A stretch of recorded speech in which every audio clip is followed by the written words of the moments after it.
Chapter 3. After Emma was extracted from the ravine and airlifted to the hospital, Mike said to Beth, "So, I guess you'll be heading back to Washington or wherever you came from." "Hell no, I'm not leaving now," Beth said. "The people who did this to them are still out there. I need to find them, or they might try again." "Do you still think someone tried to kidnap Emma?" "That is the only logical scenario I can come up with unless you have another idea." "I'm afraid I don't, but if someone tried to kidnap her, why didn't they go down the hill and get her?" "Who knows? Maybe it was dark. Maybe she ran from them, and they lost her after she fell down the hill." "I guess that's possible," Mike said. "Okay, if you are going to stay, we need to set you up with accommodations." Beth held up a key and said, "No need. I already have a cabin." Mike looked at the key and said, "If you know the cabin number, I can show you where it is." "No, thank you. I've already been there." "Really? You went to your cabin first?" "Are you judging me?" Beth asked. "No, I just figured you would want to find the girl first. Plus, you might have wrapped this up in one day and not needed a place to stay." "I don't think I need to explain myself to you." "No, you certainly do not, and I'm sorry I brought it up." They walked back to Mike's SUV and drove to the visitor center. Before they got out, Beth said, "Do you want to see where my cabin is in case we will be working together tomorrow? You might want to know where you can pick me up." Mike could have found it easily by knowing her cabin number, but said, "Good idea. I'll follow you." Beth got in her car, and Mike followed her to her cabin. When they arrived, Beth unlocked the door, and they both walked inside. "This is a beautiful cabin. I bet you wish you had gone camping before now," Mike said. "This is not exactly what I would call camping," Beth said. "Hey, you have to crawl before you can walk. You are still able to enjoy the great outdoors here. You just have a roof over your head and a bathroom, and a comfortable bed, a television, a stove, and a refrigerator."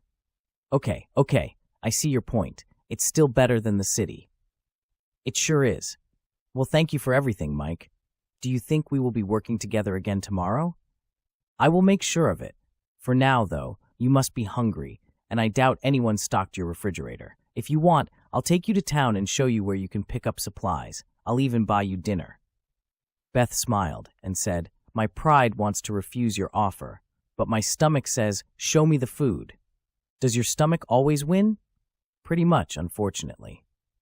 Mike didn't know if she was referring to a problem with her weight. If she was, he couldn't see it. He decided not to say anything about it. "Okay then, let's go." They drove for about 20 minutes and parked in front of a pizza restaurant near the middle of town. "I hope you like pizza," Mike said. "I feel like you know me already." They went inside and were seated near the back. The place was packed with people. They decided on a medium supreme pizza, and they both ordered a beer. "I'm surprised you ordered a beer," Mike said. "Why? It's Saturday night. Do you think FBI agents are not allowed to drink?" "No, it just seems that most women don't like beer. They tend to order wine or one of those foo-foo drinks." "Foo-foo drinks? You know what I mean." "Yes, I think I do, and I think you've been hanging out with the wrong women." Mike smiled and said, "It seems you know me already, too."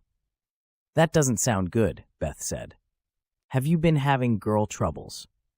"Well, let's see. My high school sweetheart cheated on me with my former best friend. My fiancée suddenly decided that she liked girls better than boys, and my most recent serious relationship turned into a nightmare. I didn't realize it at first, but she was psychotic." "Psychotic? What did she do that was psychotic?" "She was extremely jealous and would scrutinize everything I did. She would look through my phone and my computer. She would accuse me of sleeping around without any evidence. She acted as if she knew I had done something wrong, but remained vague about what she supposedly knew. I'm sure she hoped I would confess to something, even though I never knew what she was talking about. I finally couldn't take it anymore and broke up with her. Even after I broke up with her, she stalked me for weeks. I considered getting a restraining order, but she soon found a new boyfriend to harass and forgot about me. Some jealous women can be dangerous. At least you made it out in one piece, Beth said. I was lucky. All my army training couldn't prepare me for a jealous woman.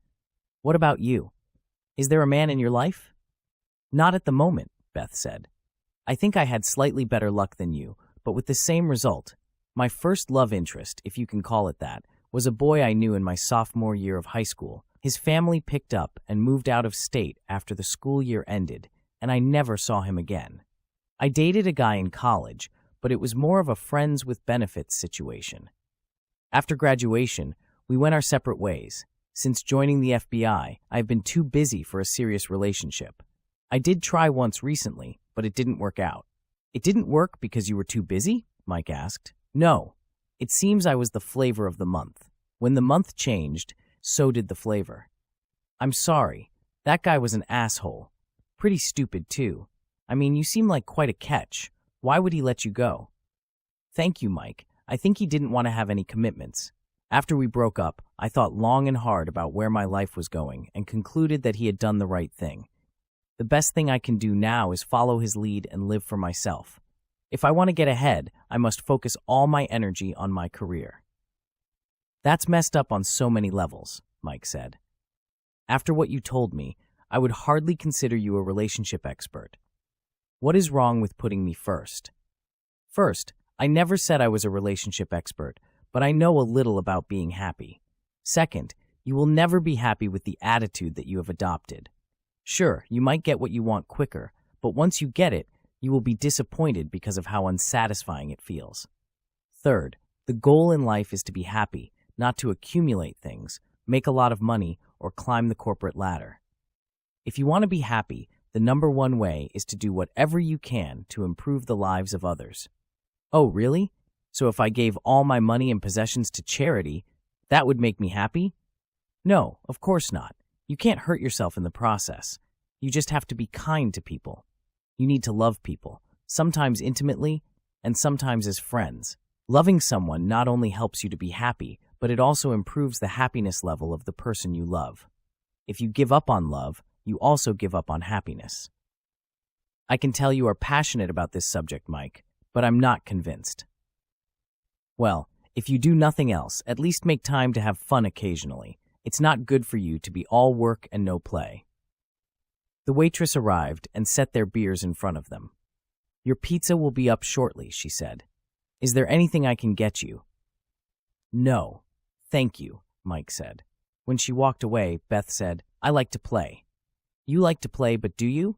Of course I do, Beth insisted. Okay, what have you done that would be considered fun in the last 3 months? I've done plenty, Beth said. Tell me, name one thing. Well, there was, I didn't come here to be interrogated. Mike laughed and said, Okay, I'm sorry. Let's change the subject. Good idea, Beth said. So, what do you like to do with the little free time that you have? Mike asked. I don't know. I guess I enjoy reading. That's good. What kind of books do you like? You know, the usual, psychological profiling, murder for dummies, books like that.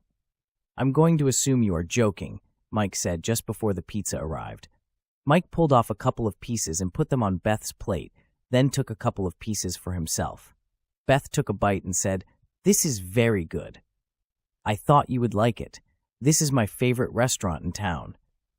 Beth took another bite of pizza and said, I can see why. Tom and Jill Myers pulled their motorhome into Shenandoah National Park an hour before sunset. Tom retired 2 years earlier, and Jill retired last summer. When she did, they sold their house and bought the motorhome. It wasn't huge by any means, but it was big enough for them. They spent the winter in Florida, changing their location every month or so. They didn't like to make reservations. They wanted the freedom to move on whenever the place they were staying at became stale. Of course, that meant many places were full, but they always managed to find somewhere to stay. They worked their way south along the west coast of Florida and then north along the east coast. When winter turned to spring, they left Florida. They last stayed in Myrtle Beach, South Carolina, before ending up at Shenandoah. Jill's hairdresser in Myrtle Beach suggested it. She heard from her daughter-in-law that her sister said it was a great place to camp. They figured they would try it. If they didn't like it there, they could always leave. Tom pulled out their portable fire pit from the storage area when they finished setting everything up. He placed it at the suggested minimum distance, and they put their lawn chairs near it. The only thing left to do was get firewood. The sun had gone down, but Tom figured it would be light long enough to get what he needed. He walked to the edge of the tree line, but saw nothing useful there, so he headed into the trees. He found several large twigs and small branches that would probably burn well, but he needed more. He continued deeper into the woods and spotted a branch that was just what he needed. He bent down to pick it up. When he did, he heard a twig snap. He stood up and turned around just in time to see a large black paw slash him across the face. Mike drove to a nearby grocery store after they left the pizza restaurant. There, Beth picked up a case of water and several snacks. When they returned to Mike's SUV, Beth asked, "Is the hospital where they took Emma nearby?" "It's not too far," Mike said. "Maybe 15 minutes. Do you mind taking me there? I want to check on her." "No problem," Mike said and drove to the hospital. When they arrived, someone told them to go to the 3rd floor. Once there, a nurse directed them to room 315. A police officer stood outside the door. Beth showed her identification to the officer, and they went inside. Emma was awake and sitting up in bed, talking to her parents. Beth held up her identification and said, "Hi, I'm Agent Beth Hartley, and this is Ranger Mike Bauer. You must be Senator and Mrs. Drake." "That's right," the senator said. "Are you the ones who found Emma?" "Yes. Yes, we did," Beth said. "We are so very grateful to both of you," Mrs. Drake said. "We are just happy she is okay," Beth said. "Did you learn anything about who did this?" Senator Drake asked. "No," Beth said. "We came here hoping to talk to Emma about that." Emma said, "I'm sorry, but I don't remember anything. Is it true what they say? Are Corinne and Andy dead?" Beth nodded slowly and said, "I'm afraid so. I'm so sorry." She started crying and then forced herself to calm down. When she was able to speak, she said, "What happened? Who killed them?" "We are working on figuring that out," Beth said. "Are you sure you don't remember anything?" "The last thing I remember was setting up camp. Everything after that is a blur." "What do you mean by a blur? Do you remember something?" Beth asked. "Well, it's going to sound crazy, but I vaguely remember a fireball." "A fireball?" Beth said, and looked at Mike, who shrugged. "I told you it was crazy. I can't explain it. It's just stuck in my mind, like a dream." "We are so glad you are okay," Beth said. "If you remember anything, please let us know." "I will," Emma said. "I am grateful to both of you for finding me out there." Beth smiled and said, "You can thank your dad for notifying us." Beth took out her business card and handed it to the senator. "If she remembers anything, no matter how trivial, please call me." "I will," he said, "and thank you again for saving our daughter. I owe you one." When they left, Beth said, "What do you think she meant by fireball?" "I don't know. Maybe she had a dream and confused it with reality," Mike said. "I suppose that could be it." Mike drove Beth back to her cabin. As they said their goodbyes, Mike wanted to kiss her goodnight, as if they had just returned from a date. He resisted that urge, knowing it was not a date. She was an agent investigating a possible kidnapping attempt, and he was a ranger assigned to assist her. Ultimately, they both just said goodbye, and Mike returned to his cabin. Falling Star continues on the next video. For more information on this book and others by this author, please visit charleshuss.com.